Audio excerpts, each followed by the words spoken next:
Dos, ano masamang hangin na nagdala sa'yo dito sa probinsya?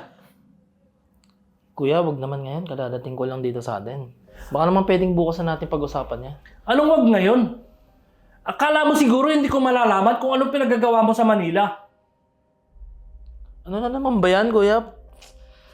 Kung saan-saan mo na naman naririnig yung mga kwentong hindi mo naman napatunayan. Anong hindi? May tumawag sa akin, hinahanap ka kung saan ka pwedeng mapuntahan at makita. Alam mo kung sino sila? Mga biktima mo.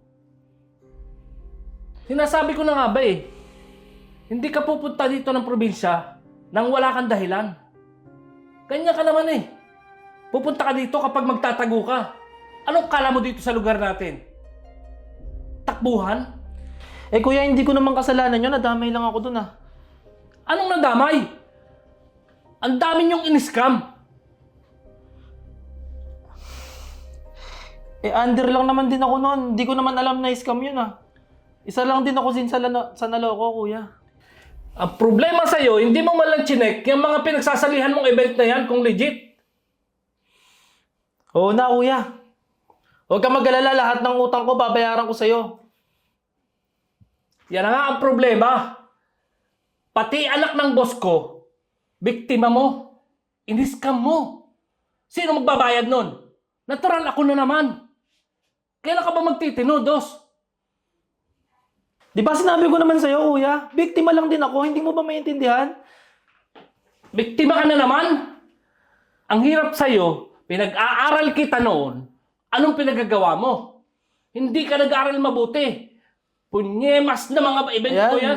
Ayan ka na naman, kuya. Gusto mo lagi ikaw yung tama. Gusto mo ikaw lagi yung magaling. Dos, huwag ka na kasi magsasagot sa kuya mo. Pasaway ka din eh. O bakit, kuya? Kung magsalita ka, parang wala kang problema sa buhay ah. Ba't nadamay naman ako dyan? Kayo dalawa nag-aaway kanina eh. Sige, pag-usapan natin yung asawa mong matagal ka nang niloloko. Sabi mo, nasa ibang bansa. Kailan lang nakita ko may kasamang ibang lalaki? Ayan, kuya. Ang tagal na naming sinasabi sa'yo na tigilan mo na yung babae na yan. Ang tagal-tagal na. Hanggang ngayon, martir ka pa rin. Yan yung dahilan eh kung bakit ayoko nagsasalita ng problema sa inyo eh. Iisipin niyo pa ako kung yung pinakamatanda. Tsaka sino mag-aalaga sa mga anak ko? At saka may sakit si nanay. Magsitigil na nga kayo. Ayan! Kaya hindi nagtitino itong si kuya.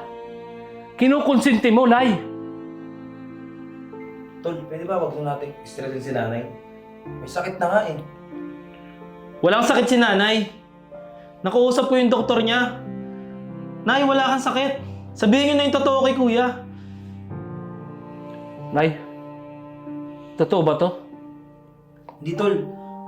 Nag-usap kami ni nanay kasi yung findings sa kanya ng doktor mali. Akala kasi ng doktor meron siyang Alzheimer.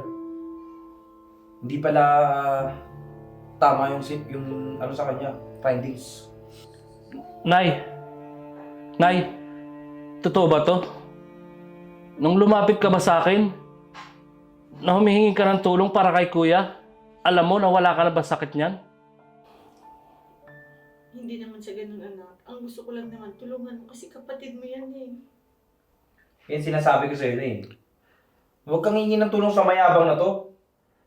Yun lang naman yung ano niyan, meron dyan eh. Puro pera na lang, kada pera hingi sa kanya, sinusumbat niya. Di ba? Yan lang naman yung pinagmamalaki mo, kuya, yung pera mo. Palagi na lang pera mo. Siya lang kasi yung nakapagtapos. Ganun ba? Ganun ba ang tingin niyo sa akin? Sa kabila ng sinakripisyo ko para makatulong sa inyo? Ganyan pa ang tingin niyo sa akin?